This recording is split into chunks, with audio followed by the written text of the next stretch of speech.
let me tell you that he has a penchant for living dangerously. Razor's edge. If you read the book carefully, you'll find that there are two incidents that he has mentioned. One is over 3 days, and scene one talks of the fact that he went down and he actually filmed Hizbul Mujahideen in Srinagar and the areas around it. He admits in the book, thank God, that it was a very dangerous thing to do. And the second is the fact when he was abducted by the Ulfa in Assam. So please take it, or what he says about this living dangerously with a pinch of salt. Some people are, genetically tuned to living in such a fashion. Kunal, what about your days with the Hizbul Mujahideen? So that was kind of crazy. I didn't say I was living dangerously. I said I was living stupidly because I don't know what made me do that. I was shooting with the army. It was, I think, one of the worst winters we'd had in 1995, 94, 95. My elder daughter was just born. I hadn't even seen her. And I was in the valley because Dipti was still in Bombay with Valika, and I was coming to a close. We were involved in firefights. In fact, General V.K. Singh himself commanded Victor Force, so he knows exactly what we're talking about here. And then the Corps commander, or was it the Chief of Staff? So with the Corps commander, I'm forgetting his name, I think General Akera or something. So he knew my dad very well. So I get a message through 10BR, who had lost their CO. I was involved in that particular firefight also. And he says, we've got this, you're very excited. He says, there's this guy, he's the army commander, the Hizbul Mujahideen army commander, he's willing to surrender. And you got an Associated Press card, BBC card. He said, you got it mixed up. He said, you got a card, your credentials, go across here. Before he surrenders, that guy, and if you get some good footage, nothing like it. Yes sir, I'll go. Something really. Having said that, I was with a RR battalion, Colonel Jambal. I rang him up the other day just to cross-check the facts. And we spent the whole afternoon eating wild boar pickle and drinking whiskey. And with every drink, he said, "Tere baap ko kya bolunga, wo bar jayega, mat ja. Will you please shut up? As it is, I'm kind of, having heart attacks here. You're scaring me even more."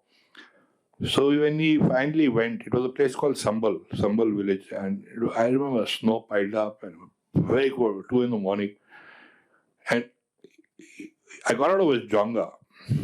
Looking at this red light of the mic reminds me of that, because even then he said, I wore a Firan on top. I had these snow boots and this stuff.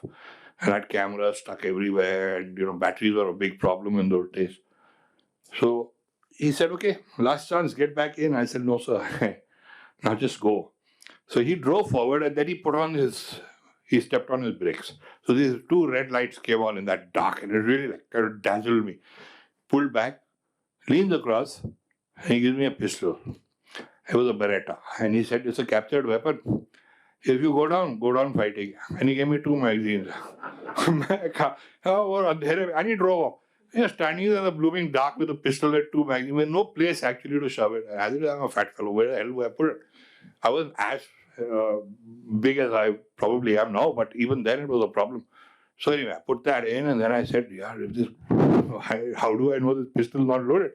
And pitch dark. I kind of opened it, I put my finger, I realized, okay, the chamber doesn't have a round, thank God. I don't want to shoot myself, in the worst possible place.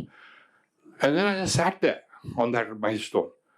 And seconds kind of ticked away, and I must have been there for at least a couple of hours. Nothing seemed to be happening. And then suddenly somebody put a bag on my head. And Pehle I was being, I read a lot of these books. When they capture you like this, what do you do? So I started counting 45 steps to the left, 3 steps to the left. After 2 minutes, all that was out of the window. But I think we were moving around in the same area because the ambient sounds were more or less the same. We finally landed up in this room. And that's when they took this hood off. And by that time, it was broad daylight.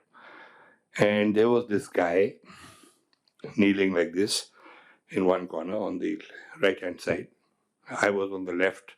I had this guy sitting next to me called Peer. Everybody was calling him Peer Saab, and he was the main spokesperson.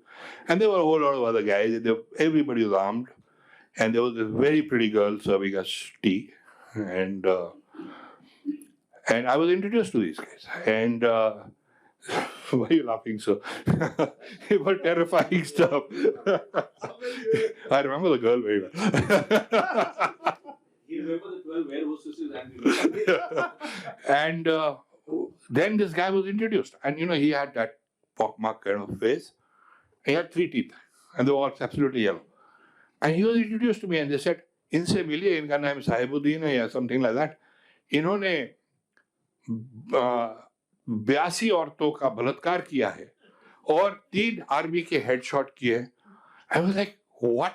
And so I asked very reverently, I said, "Can I film this introduction?" He said, "Go ahead." So I said, "All right." So I put out a tripod. It had a lightweight tripod.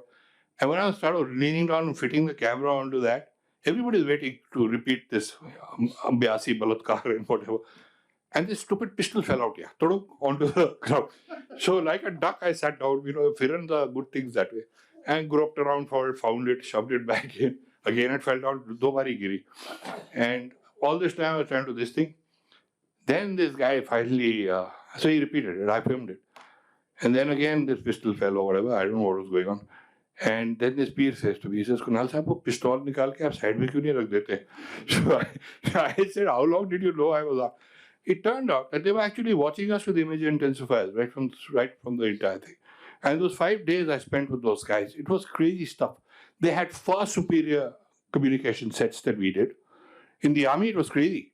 We were using those army sets. Oh, Balbir, padi pe chadha, and like you said, hello darling. So in fact, the Bazipura incident got changed. From Bandipura, we sent reinforcements to Bazipura. Because, you're communicating from one to the other, it becomes a problem. It was crazy stuff. And, well, again, misinformation, information, whatever you want to call it. There was that moment in the mosque where this peer was holding forth about how the Hukumat had done this, Hukumat had done that. मेरे से चुप नहीं रह गया. I said, "Can I have the mic?" पकड़ा दिया. And I then started telling the crowd, I said, "Listen, whoever was there, that congregation," I said, "Look, this is not true. This guy's lying to you." So what happened? And I gave them a fairly vivid description of what had happened in Baramulla. And I said, "This is what the whole thing is." And the thing was, the entire attitude changed, from they were nodding away with this guy, and now they were nodding away with me also after a while.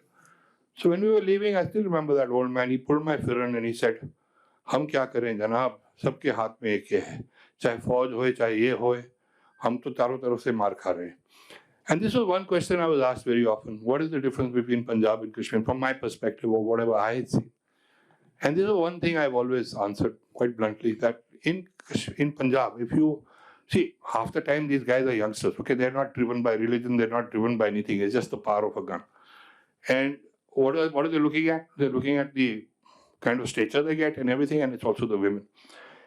When every time they try to abduct a woman in Punjab, they would have to kill the guy, because that guy would stand up and fight. In Kashmir, they used to just sit there and whimper. And I used to tell these people, "Why aren't you fighting?"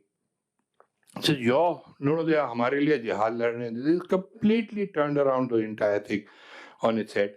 And I think to some extent, the ills of social media apart, I think it is also beginning to perhaps also help steady the situation a little bit, because now people are aware in the remote parts of Kashmir and everything else that there is a counter narrative also. They may not believe it, or they may not come out openly, but the fact is that that kind of blind किसी ने बोला कि चल पड़ो तो चल पड़े kind of a thing थोड़ा सा अब कम हो रहा है, in my opinion.